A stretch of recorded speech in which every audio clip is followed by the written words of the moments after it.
Twinkle time travel की team अपनी time machine sparkle में बैठे थे। इस बार उनकी यात्रा बहुत दूर एक अनजान समय में थी। स्पार्कल एक बहुत ही शांत और हरे भरे पहाड़ों से घिरी घाटी में उतरा। वहां का नज़ारा किसी सपने से कम नहीं था। चारों ओर रंग बिरंगे फूल खिले थे और हवा में मीठी खुशबू थी। घाटी के लोग बहुत ही सादे और दयालु थे। उन्होंने बच्चों को देखा और खुशी से उनका स्वागत किया, उन्हें भविष्य के दूत कहकर बुलाया। लेकिन उनकी खुशी ज्यादा देर नहीं टिक पाई। अचानक आसमान में सूरज ढक गया और एक तेज तूफान जैसी हवा चलने लगी। एक बहुत बड़ा लाल रंग का ड्रैगन, जिसकी आंखें अंगारों जैसी लग रही थीं, आकाश से नीचे आया। ड्रैगन ने अपने मुंह से आग का एक बड़ा गोला फेंका, जिसने पास के घरों को जला दिया। गांव में चीख पुकार मच गई और लोग डर के मारे भागने लगे। अर्नव ने तुरंत चिल्लाया, भागो मत, हमें इसे रोकना होगा। बंटी ने अपनी गैजेट्स की थैली खोली और एक तेज चमकने वाली लाइट निकाली, जिसे उसने ड्रैगन की आंखों पर फेंका। ड्रैगन कुछ पल के लिए चकाचौंध हो गया, लेकिन फिर और भी ज्यादा गुस्से से दहाड़ा। जब ड्रैगन ने एक और आग का गोला फेंका तो वो छोटू के बहुत पास से गुजरा। छोटू डर गया, लेकिन उसने महसूस किया कि ड्रैगन की आंखों में गुस्सा नहीं बल्कि गहरा दर्द था। छोटू, जो जानवरों से आसानी से जुड़ जाता था, आगे बढ़ा। उसने अपने हाथ फैलाए और डरते डरते ड्रैगन से कहा, तुम क्यों दुखी हो? तुम हमें क्यों जला रहे हो? ड्रैगन की दहाड़ रुक गई। उसने छोटू की तरफ देखा और उसकी आंखें धीरे धीरे शांत होने लगीं। उसकी दहाड़ एक धीमी, दुख भरी आवाज में बदल गई। उसने अपनी जादुई भाषा में बताया कि किसी ने उसके प्यारे घर को, जो एक जादुई पर्वत था, जलाकर राख कर दिया है। वो अपनी पीड़ा और अकेलेपन से पागल हो गया था और इसीलिए वो हर जगह गुस्सा दिखा रहा था। छोटू ने अपने नन्हे हाथों से ड्रैगन के बड़े से पैर को छुआ। हम तुम्हारे दोस्त हैं, उसने कहा। हम तुम्हारे घर को वापस ढूंढने में तुम्हारी मदद करेंगे।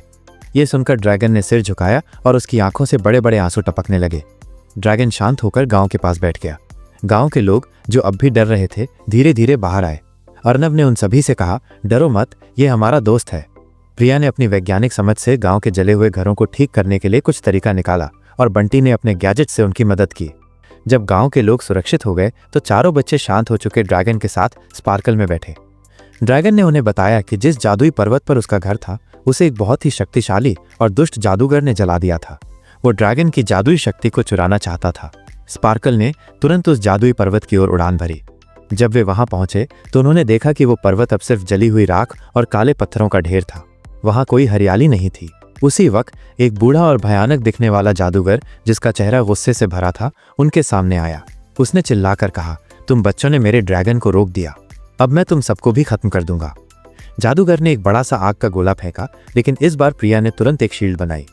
बंटी ने अपने गैजेट से जादूगर के ऊपर कुछ तेज आवाज वाली चीजें फेंकी, जिससे उसका ध्यान भटका। अर्नव ने तुरंत चिल्लाकर कहा, छोटू, ड्रैगन को जगाओ। छोटू ने ड्रैगन के पास जाकर उसके कान में फुसफुसाया, तुम्हारे पास बहुत ताकत है, अपने घर को बचाने की ताकत, उठो। ड्रैगन की आंखों में एक नई चमक आई। उसने बहुत तेजी से एक बड़ी सांस ली और अपने मुंह से आग निकाली, लेकिन इस बार ये आग सिर्फ दुश्मनों को खत्म करने वाली थी। उसकी आग सीधे जादूगर पर लगी और वो राख बन गया। जादूगर के गायब होते ही उसके द्वारा किया गया जादू भी खत्म हो गया। धीरे धीरे जादुई पर्वत पर फिर से हरियाली आने लगी, फूल खिलने लगे और हवा में फिर से मीठी खुशबू भर गई। ड्रैगन खुशी से दहाड़ा और उसने अपनी पुरानी जादुई शक्ति को महसूस किया। ड्रैगन ने बच्चों का धन्यवाद किया और वे उसे अलविदा कहकर स्पार्कल में बैठ गए। उनका मिशन अब पूरा हो चुका था। उन्होंने एक दुखी ड्रैगन को उसका घर वापस दिलवाया था। अर्नव ने कहा, आज हमने सीखा कि सिर्फ ताकत से नहीं बल्कि दया और हिम्मत से भी जीत हासिल होती है। और इसी के साथ ट्विंकल टाइम ट्रैवल की टीम अपने अगले रोमांच की तैयारी में लग गई।